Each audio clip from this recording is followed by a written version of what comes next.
Hello, I'm Nobby. Welcome to my workshop.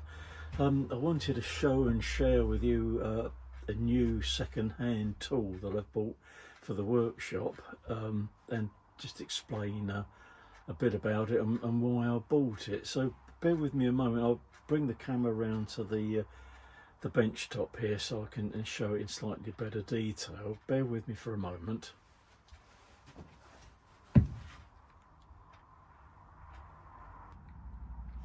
Well, this is what I bought. I just came across this on eBay, and it was actually it looked in sort of reasonable condition. It's a Starrett Protractor. The number on it is C183. It looked okay when I looked at the listing, but I did notice that it had what appeared to be a little sort of rusty patch here.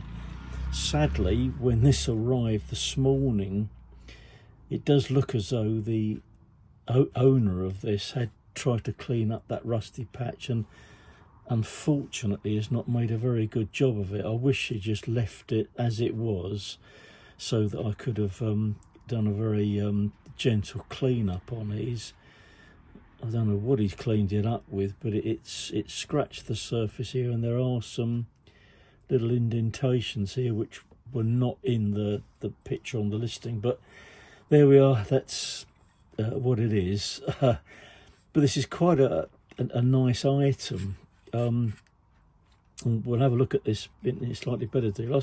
I suppose most of you are familiar with these anyway, particularly if there's anyone looking at this video from America. Now, I already have a protractor which is a Moore and Wright one, Moore and Wright number 44 protractor. I've had this for a long time. I bought this way before the time that I had a YouTube channel, and I've used this so much. It has its faults because it's very old, and it had some sort of rust pitting on it. I did give it a very gentle clean up, but the way it's actually made, I do actually find it a little bit difficult to line up and use, and I always have to use a magnifying glass to set the various angles. This one is obviously different to the Starrett one in that you can also use the arm here as a, well, it would be this way around, I guess, as a depth gauge as well. The depth gauge on this is metric, but you can obviously prop this up over a hole or something like that and use this to measure the depth, which is also another nice feature, obviously, which the Starrett one doesn't have. But this didn't cost very much money at all. Prior to having this, I did buy an import one, which was even cheaper than this was second hand. But when I started checking on the import one, the scaling on here, I found that the scaling wasn't even accurate. So that went in the bin. It was absolutely of no use to anyone at all. So I've got this one. Obviously, I'm going to keep this. It still is very nice. Didn't cost me very much money at all. And obviously, it's got sort of a double function. And when I do have a depth gauge as well, which I've shown many times in my videos before. This one is a Chesterman made in Sheffield. Again, very, very inexpensive to buy, and I use this for a lot of depth measurements. It's only scaled in imperial, but I measure off depth. I use this quite a lot on the lathe to set the tool at various distances, so this has been a very useful item as well. I'll move those out of the way. But the Starrett one is quite nice. I this there's some coding on the side of the box which starts at 1990, which I guess possibly was the year of manufacture. I don't know, so it's fairly old. But the scaling on here is very much clearer than the Moore and Wright one, and you've got a little data point on here which you can set to the various degree positions, and then lock that off. So I think this is going to be very, very nice indeed. I mean, the game didn't cost very much money. I just put a bid in. Somebody else had put a bid in, but I sort of gazumped their bid slightly, and I actually did win it. And it, including postage, it cost me under £14. But after I got this, I looked up the cost of these new. I think the Starrett site in the US, that doesn't appear to have any prices on it, but the cheapest place to buy these in the UK is on Amazon, and on Amazon this cost just a fraction over £94, which in the US at the moment is $127. I don't see $127 worth of tool here at all.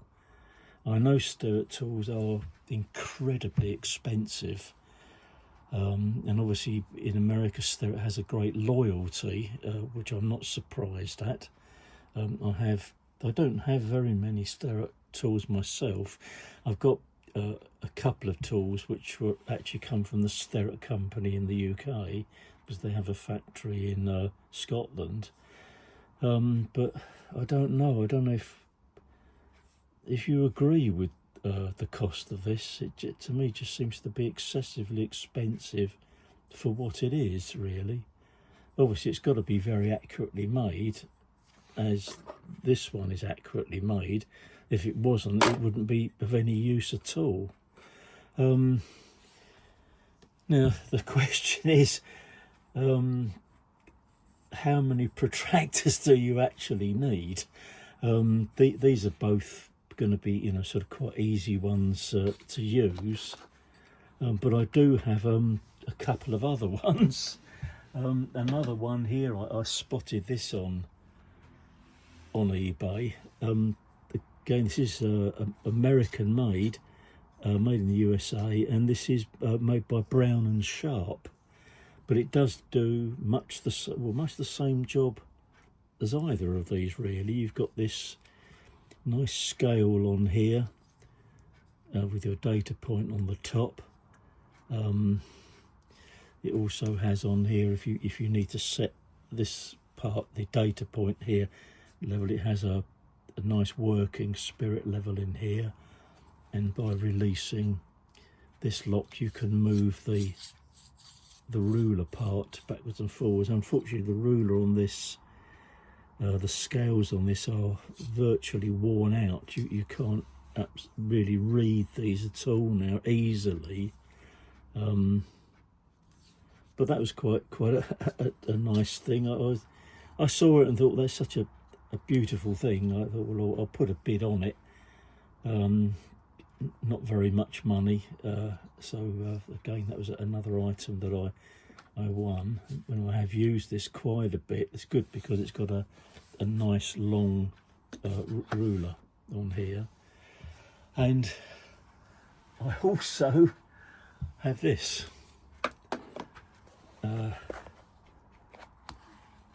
This is quite a beautiful thing. Again, this is made by Brown and Sharp in the US, but does a very, very similar function to the others. You have a revolving section here to set your angles. This rule here, obviously it's not calibrated, that can be moved across and locked in place. This was actually a gift to me. Very, very pleased to receive it. I've often looked at these, and generally these are on eBay, usually quite expensive items. They are actually made or similar to this by quite a number of different companies. Moore and Wright make one. There's a beautiful one of these made by Mitutoyo. So I guess you've got a good choice on different manufacturers of these. Your scale is set on here. You've got a sort of vernier gauge on here, so this can be set incredibly accurately to whichever angle you need on here with the vernier scale as well. Some of them I notice have little magnifiers over here as well, obviously to help you read off the, I guess, the vernier scale on them as well. But I mean, generally I use a little sort of pocket magnifier to work with a lot of the tools I have in the workshop. So that's another one I have. I'm delighted to have as well. It's a beautiful thing. I'll get it back in the box. I think this is probably from the shape, the condition of the box, I guess this is probably very, very old, but if you look after tools like this, they'll, something like this will last a lifetime if you take care of it, and keep it in a nice dry place. So another option I've got there. Now, sort of talking about the depth gauge on these. A little while ago, I saw another item on eBay, and I shouldn't look at eBay at all actually, but I found this. It's another depth gauge, and I thought really for its price it was to me seemed a remarkably good price. Probably can't get this all in the picture at the same time, but this one has a 12-inch ruler.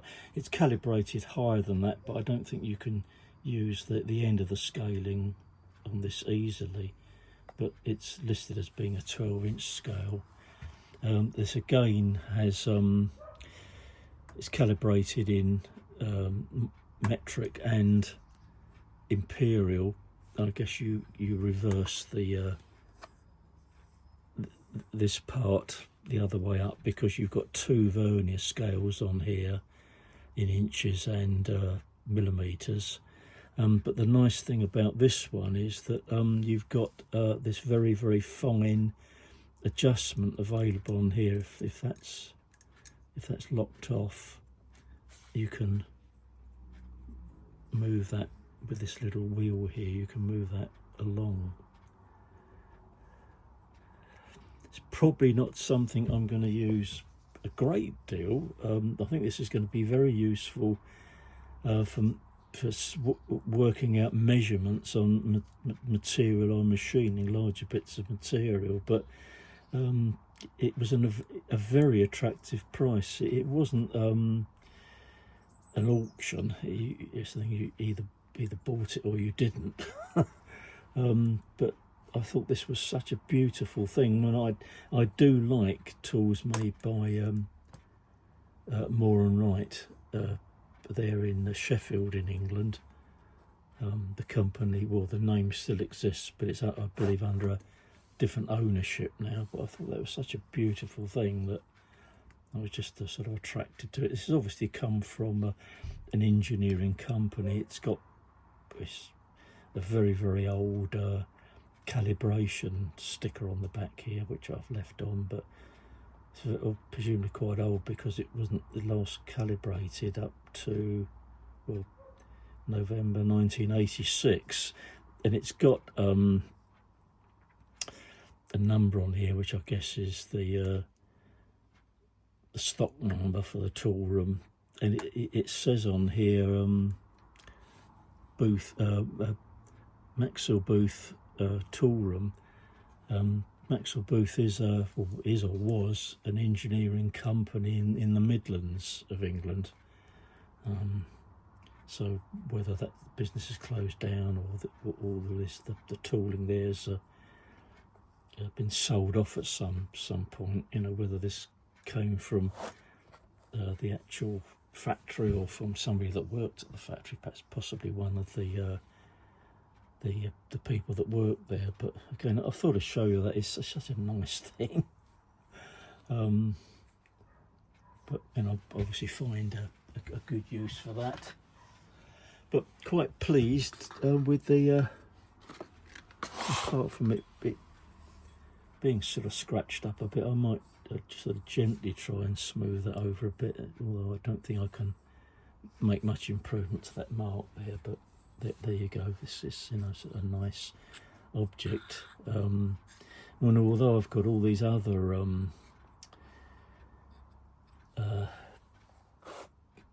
gauges to sort of work out angles, this is such a useful thing, even if it's just where you set something up perhaps on the milling machine. And when I do use angle setup blocks to set up material on the milling machine, I often use one of these gauges just to check that everything is absolutely right. You know, before I had the angle setup blocks, I actually used to use this one to set up material at the correct angle.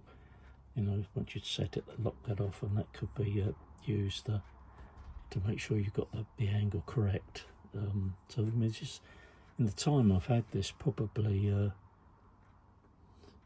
when I've had the workshop for 10 years, this is probably something I bought sort of 9 or 10 years ago. So it's had, you know, in that period, quite a lot of use. But I think this one probably will be better for me because my near eyesight is not brilliant now. And the scale on here I can see very, very clearly. And a little data point on here. With this one, you actually set the angles against the edge here. And because you're bringing that round where you get a slight shadow over the marking here, I do find that a little bit difficult, you know, whether you're on the mark or over the mark, you know, sometimes a bit difficult to use. So there we are, that's all the nice bits of tooling I've got in the workshop. You know, I'm no expert at machining at all, but I do love and appreciate the quality of the various tools you can buy. I mean, virtually everything I've bought in the way of measuring equipment has been bought second hand. Actually, virtually nothing new at all. I love micrometers as well. That would be possibly another subject one day. I've only got now 2 new micrometers when they were both new digital ones, which I don't use very much. I like to use the mechanical ones because you have to think more about using those, and all of the ones I have were bought second hand. Before I leave you, just something which is slightly off topic, but these I keep in this wooden box. Don't know if you spotted that at the back. I'm always on the lookout for nice wooden boxes, and when I do make some myself, but this one, suddenly I had a thought on a decent size box that's very shallow to take items like this. And you see what this is. It's a box used to keep microscope slides in. So if you do a search on eBay for microscope slide boxes, you'll find these, and they are very, very inexpensive to buy. I bought these, they came from China, and I think they were sold, I think it was 2 at a time.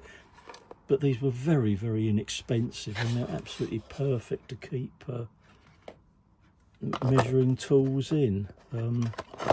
Perfect for little tools like this, to keep them clean, being a wooden box, you know, obviously to help stop rust as well. So if that's of interest to anyone looking for nice storage boxes, you know, do look those up. That might be of use to you. So it's slightly off topic, but there we are.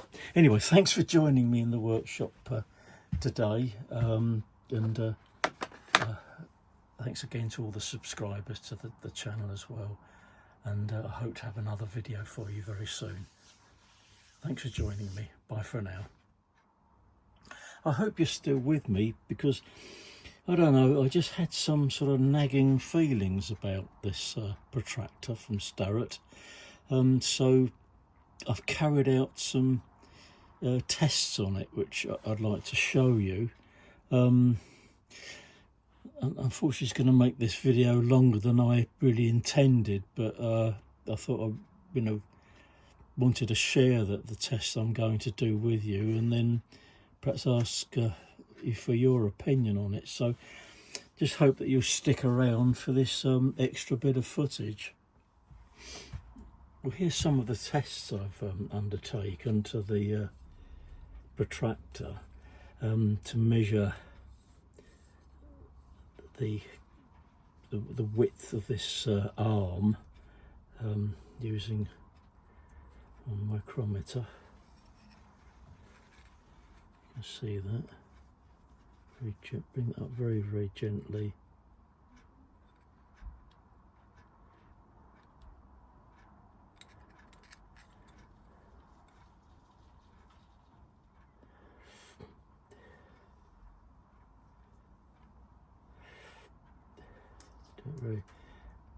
And that's measuring out at 565 thousandths. Measure the other end.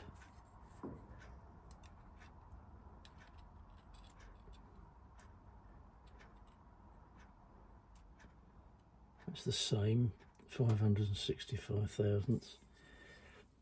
Let's just do the middle again.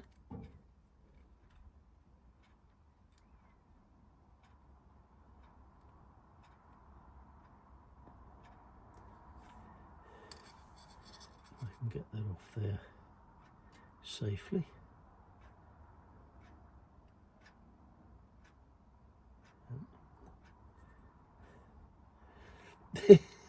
There we are, so 565 thousandths, so that's okay.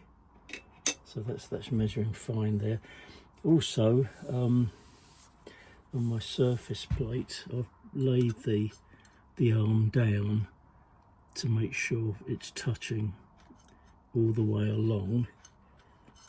If I can bring a torch along the back there. Oops. You're not going to be able to see this terribly well, but bringing that along there, there's no light coming underneath there. Turn it over the other way. And same on that side. Also, so everything seems to be okay there. This both sides of this seem to be perfectly straight all the way down, because obviously this part is the if you like, well, not the flimsiest, but that's the sort of lightest part of this. Now I'll mount this back on the rest of the protractor. Get all these little bits back on again, and I'll bring you back. Now what I've done now is I've got a nice cylinder square here. I have shown this before, but it's got some marks on it. I think they're probably little, perhaps previous rust marks, whatever, I don't know. But what I have done is I've stoned this around here, which is something I don't particularly like doing. I've also stoned the end here, so making sure everything is nice and clean. And we'll put that on there. And what I want to do is to check that my machinist square is perfect. This one is made by Moore and Wright, so it's probably about the best type you could get made in the UK. This is made in Sheffield, to make sure that that is perfectly square.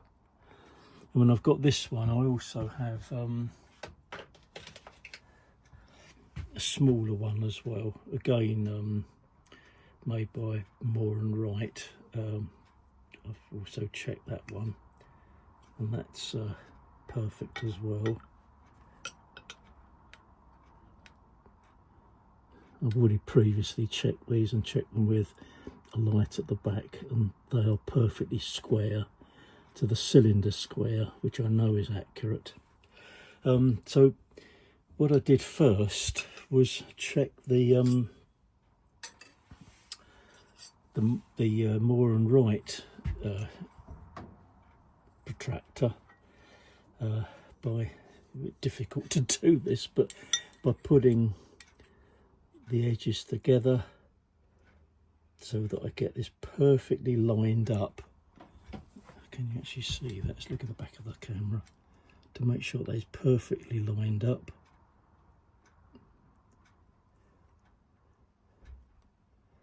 So that I've got no gaps anywhere at all. Okay. And as I mentioned, you've got to line up the scale here with that edge, which needs a magnifier to see that. But if I look through the magnifier, actually it's probably that way's easier. That is perfectly on the line there for 90 degrees, so I know that that is perfect there. Well, perfect there on the other side as well. And I know this is accurate, and I've used this many times before, so I know that's perfectly okay. Over the back there, and we do the same thing with the Starrett one.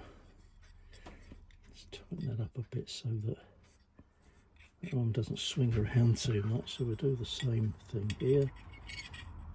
Line that up. Get that perfectly in alignment.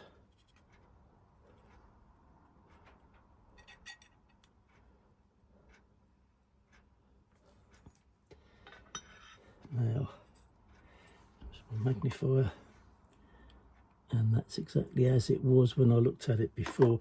Now, see if I can bring this into the camera lens close enough. Can you?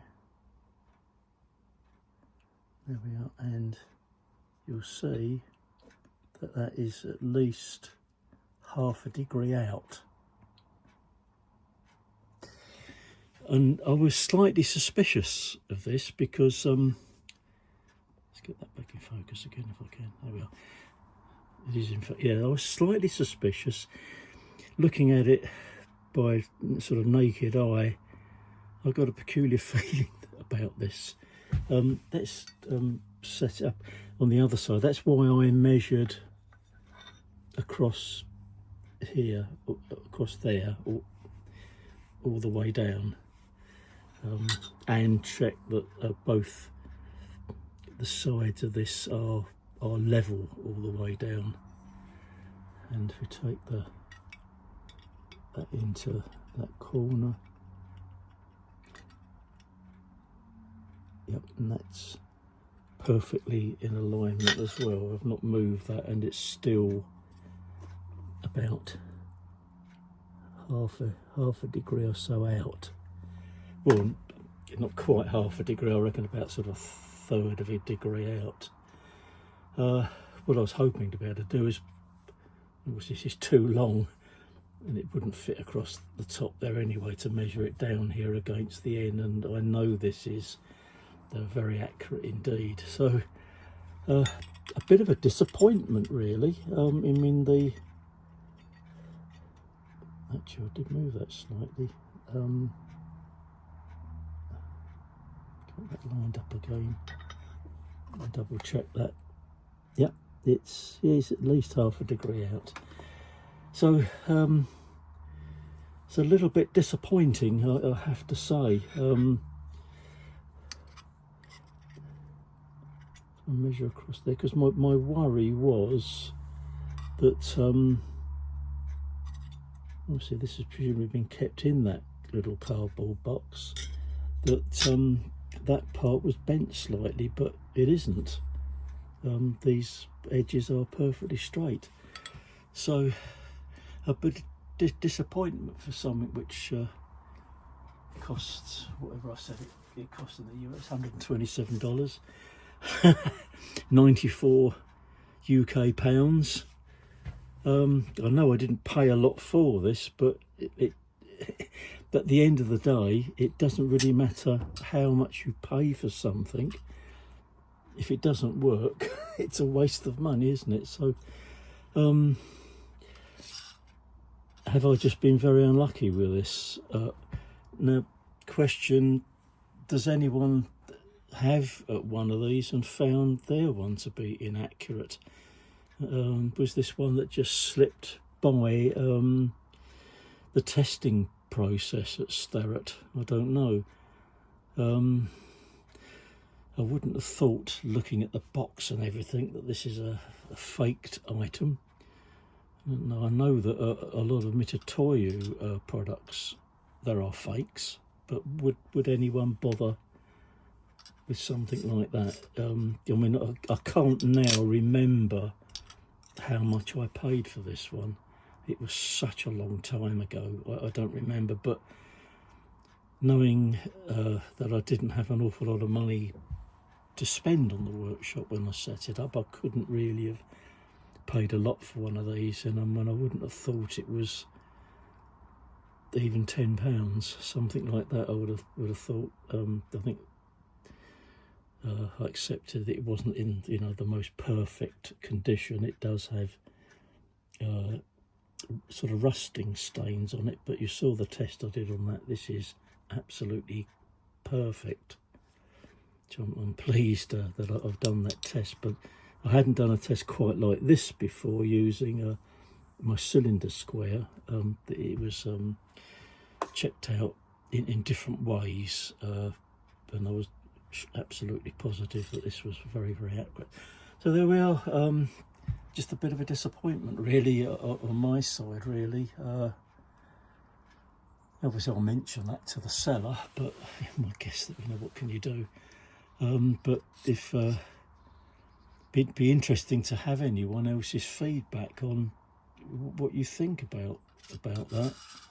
I have to say, I'm very, very surprised that is out. But I mean, using that to try and set something up as accurately as I've done with this one,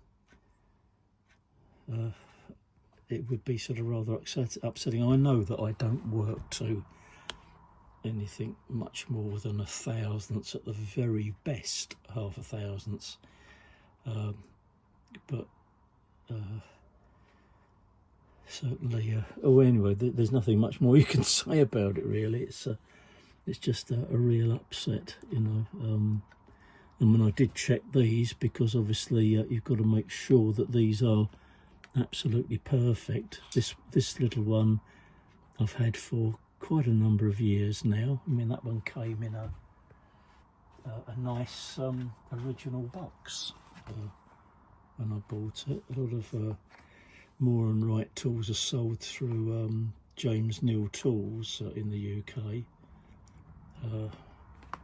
This one I bought at a model engineering exhibition. There was a guy there with a lot of engineering tools for sale, and he had 2 or 3 of these, this size, which is about 5 inches, and I just picked the one that looked in the nicest condition, but as soon as I got home, I immediately checked it with the square here, just to make sure it's okay, because this wasn't in a box or anything. He did sort of wrap it up for me nicely when I took it away, to make sure this hadn't been dropped or knocked or anything which would bring the thing completely out of square. But this is lovely. It's really lovely square. Anyway, there we are. So goodbye from me, and again, thanks for joining me in the workshop. And unfortunately, sort of a bit of a sad end to this this little video, really. But I hope you stuck with it to see right to the end and what my findings were. Anyway, that's it from me. Cheers for now, and I'll see you in the next one. Bye bye.